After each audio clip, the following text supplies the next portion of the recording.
एक सुनार इंतकाल कर गया, जिसकी वजह से उसकी फैमिली में शदीद पैसों की तंगी आ पड़ी।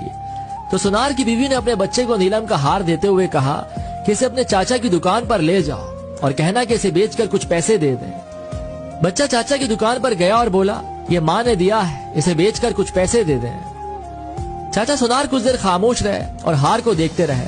फिर बोले, बेटा अपनी माँ से कहना कि अभी मार्केट में मंदी है, कुछ टाइम बाद इसे मेरे पास भेजना। जब मार्केट अच्छी हो जाएगी तो इसके अच्छे पैसे भी मिल जाएंगे। साथ साथ चाचा ये भी समझ गए थे कि इनको पैसों की बहुत जरूरत है, तो उन्होंने बच्चे को कुछ पैसे देकर कहा कि कल से मेरी दुकान पर काम करने आ जाना। बच्चा अगले दिन से काम पर आ गया और चाचा की दुकान पर हीरे जवाहरात की परख का काम सीखने लगा। कुछ टाइम बाद जब वो अपने काम में माहिर हो गया तो दूर दूर से लोग उससे हीरे जवाहरात की परख कराने आने लगे। तो एक दिन चाचा उस लड़के से बोले, अभी मार्केट अच्छी है तो अपनी माँ से वो नीलम का हार ले आओ।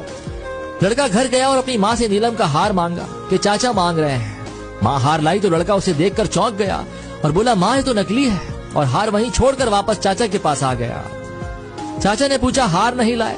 तो कहने लगा, वो तो नकली है, लेकिन आपने मुझे उस वक्त क्यों नहीं बताया जब मैं पहली दफा उसे आपके पास लेकर आया था?